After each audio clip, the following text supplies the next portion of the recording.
Saturday వస్తే ఎక్కడ Poclain వస్తుందో, లేకపోతే ఎక్కడ 41 కేసులు పెట్టి అరెస్ట్ చేసేస్తారు అందరూ భయపడిన రోజులు, నిద్ర లేని రోజులు. ఇప్పుడు ఎక్కడ చెట్లు నరికే పని లేదు, అర్థాలు కట్టే పరిస్థితి లేదు, లేకపోతే ప్రొక్లేన్ పంపించే పరిస్థితి లేదు. కానీ ప్రజాపాలన స్టార్ట్ అయింది. ఈ రోజు నుంచి అయితే మళ్ళీ చెప్తున్నా, ఇంకొక పక్కన ఉద్యోగస్తులు కూడా చాలా ఇబ్బంది పడ్డారు, ఇంకొక పక్కన సోషల్ యాక్టివిస్టులు ఇబ్బంది పడ్డారు. ప్రజలు కూడా మాకు ఇది అన్యాయం జరిగిందని చెప్పుకోలేని పరిస్థితుల్లో ప్రజలు కూడా ఇబ్బంది పడ్డారు. ఒకరు కాదు, అన్ని వర్గాలు ఇబ్బంది పడ్డారు. కానీ ప్రతి ఒక్కరికి న్యాయం జరుగుతుందని నా మీద హోప్ పెట్టుకున్నాను. ఆ హోప్ని నేను నిరూపించుకోవాలి. ఏ వర్గంలో ఇబ్బంది పడ్డారో, నష్టపోయారో ఉందని నిర్ణయం చేయాలి. ఈ వెంకటేశ్వర స్వామిని కోరుకుంటున్నా, తద్వారా రాష్ట్రంలో ఉండే ప్రతి ఒక్కరికి విజ్ఞప్తి చేస్తున్నా, ఇది ప్రారంభం మాత్రం. జరిగిన నష్టం అపారం. 5 సంవత్సరాలు జరిగిన నష్టం 30 సంవత్సరాలు రాష్ట్రం వెనుకబడిపోయింది. ఇది తిరిగి పునర్నిర్మాణం చేసుకోవాలి. భగవంతుడు ఆ శక్తి తెలుగుదేశానికి ఇచ్చాడు. అందుకే నేను ఎక్కడ రాగద్వేషాలు లేవు.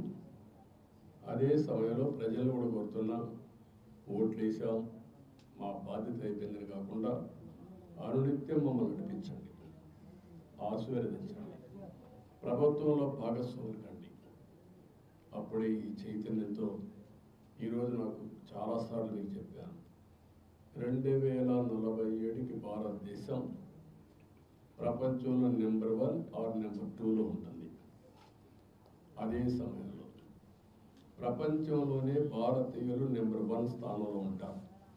ఇప్పుడు వాళ్ళు ఉండేది global citizens. Highest per capital income వాళ్ళకే వస్తూ ఉంది. ఏ దేశానికి పోయినా, అమెరికాకు పోయినా, ఆస్ట్రేలియాకు పోయినా, ఆఫ్రికాకు పోయినా, స్విట్జర్లాండ్కి పోయినా, ఎక్కడైనా ఒక పాష్ లొకాలిటీ ఉంటే అక్కడికి పోతే అక్కడ ఇండియన్ ఉంటాడు, అందులో 30% తెలుగు వాళ్ళు ఉంటారు. అంటే ఎన్నేళ్ళు, 20 సంవత్సరాలు, 25 ఏళ్ళు సాధించాం.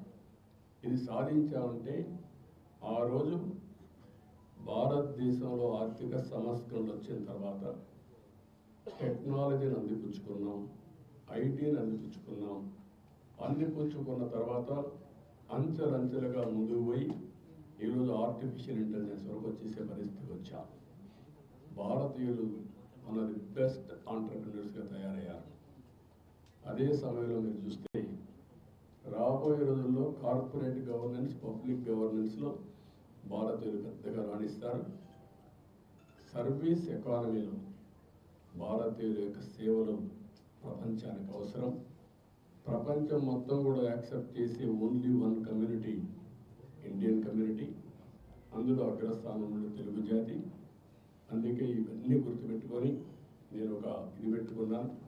2047కి నా ఆలోచన, నా విజన్, నా కమిట్మెంట్, తెలుగు జాతి ప్రపంచంలో నెంబర్ 1గా ఉండాలి. నెంబర్ 2, పేదరిక నిర్మూలన ఎంత తొందరగా వీలైతే అంతవరకు చేయాలి. Zero poverty state. ఆంధ్రప్రదేశ్ రాష్ట్రం నెంబర్ 1 రాష్ట్రంగా ఉండాలి. తెలంగాణ రాష్ట్రం కూడా బాగుండాలి. నేను తెలుగు జాతికి పెద్దగా ఉంటాను తప్ప ఒక 50%, 30% కాదు. ఫస్ట్ నేను చెప్పాను. నేను ఆ రోజు హైదరాబాద్ అభివృద్ధి చేసినప్పుడు, విభజన జరిగినప్పుడు ఒకటే మాట చెప్పాను. విభజన జరిగింది, హైదరాబాద్ తెలంగాణకి వెళ్తుంది. మళ్ళీ నేను కష్టపడి మళ్ళీ ఒక నగరాల నిర్మాణం చేయడమే కాకుండా ఆంధ్రప్రదేశ్ని అభివృద్ధి చేసి రుణం తీర్చుకుంటాను వచ్చాను. అదే స్ఫూర్తితో అమరావతి, పోలవరం ఈ 2 ప్రారంభించాను. కానీ దురదృష్టం